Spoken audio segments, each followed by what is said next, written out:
anak-anak, berjumpa lagi dengan Ibu pada pembelajaran yang ketiga. Pada pembelajaran ini ada 3 bagian yang harus kita bahas bersama-sama. Nah, yang A, penduduk Indonesia. Yang B, tri kerukunan umat beragama di Indonesia. Yang C, keberagaman penduduk di Indonesia. Nah, tujuannya siswa dapat mengidentifikasi persebaran penduduk di Indonesia yang tidak merata. 2.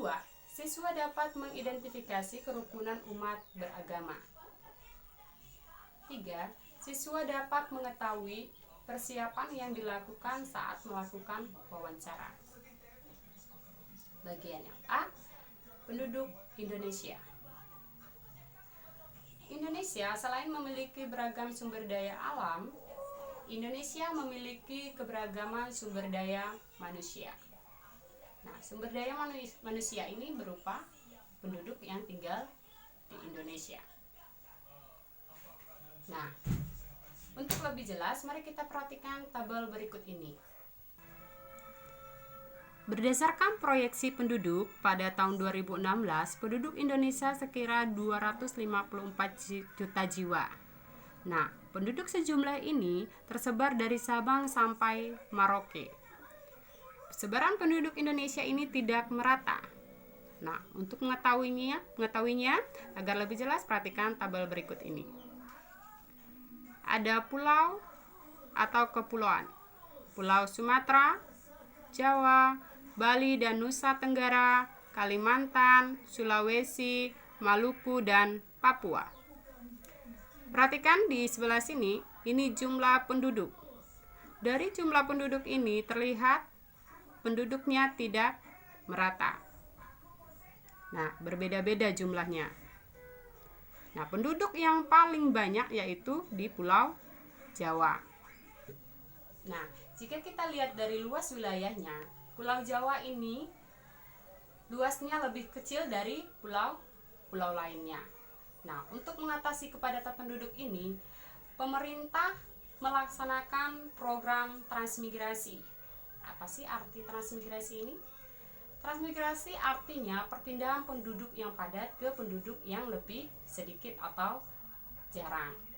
Nah, dalam program ini, penduduk Pulau Jawa dipindahkan ke pulau yang jarang penduduknya atau sedikit penduduknya seperti Pulau Sumatera, Pulau Kalimantan, dan Pulau Sulawesi. Nah, apa sih tujuan pemerintah melakukan transmigrasi ini? Tentunya salah satunya meningkatkan taraf hidup rakyat. Nah, selanjutnya kita lihat dari suku bangsanya. Penduduk Indonesia terdiri atas berbagai suku bangsa. Nah, perhatikan tabel berikut ini. Pulau Sumatera atau Kepulauan Sumatera. Suku bangsa yang terdapat di Pulau Sumatera ada Aceh, Gayo, Alas, dan sebagainya. Masih banyak ya anak-anak, silahkan dibaca. Yang kedua yaitu Pulau Jawa. Suku bangsanya ada Jawa, Sunda, Banten, Betawi, dan yang lainnya.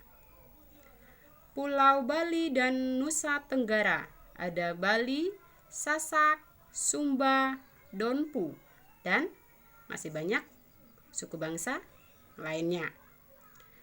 Kalimantan ada suku bangsa Dayak, Banjar, dan Melayu. Nah, selanjutnya Pulau Sulawesi. Ada suku Makassar, Bugis, Mandar, Toraja, dan lain sebagainya. Pulau Maluku dan Papua. Maluku terdiri dari Ambon, Ternate. Papua terdiri dari suku Asmat, Dani, Biak, dan sebagainya. Nah, selain beraneka ragam suku bangsa, penduduk Indonesia juga beragam agama.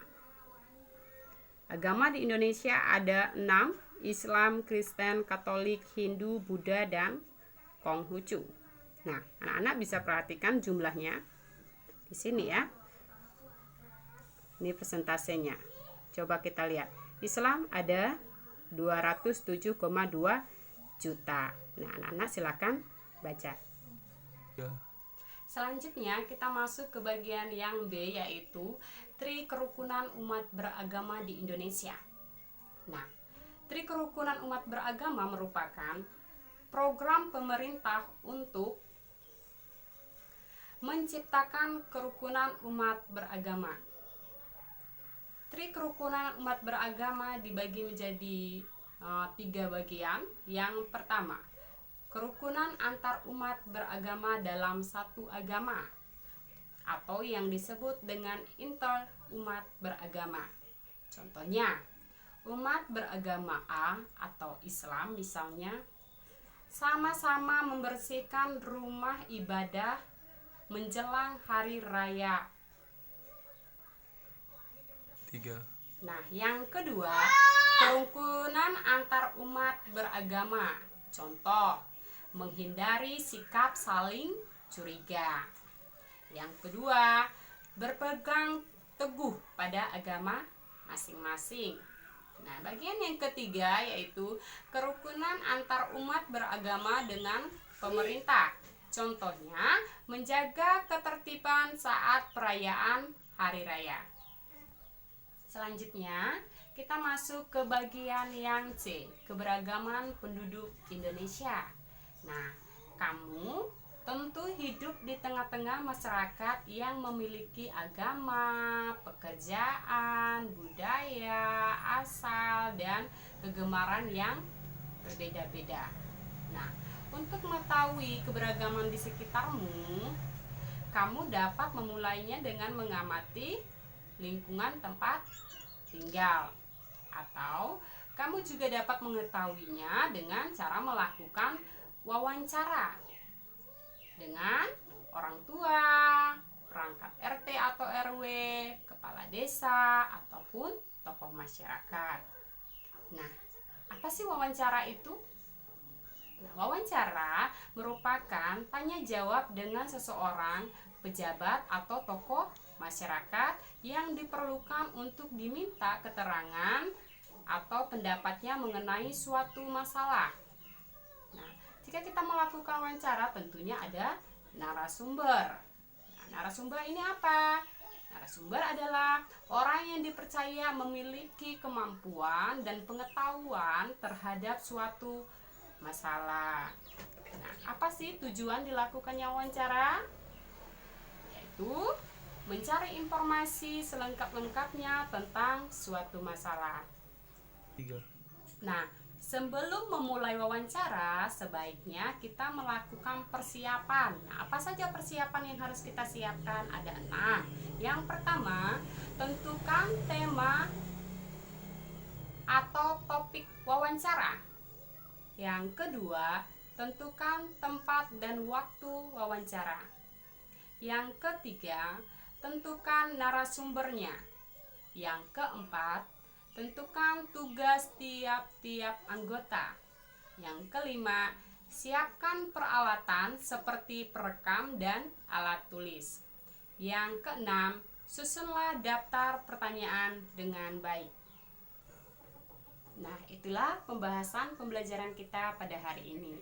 Ibu ada tugas untuk anak-anak di rumah dan tolong dikerjakan.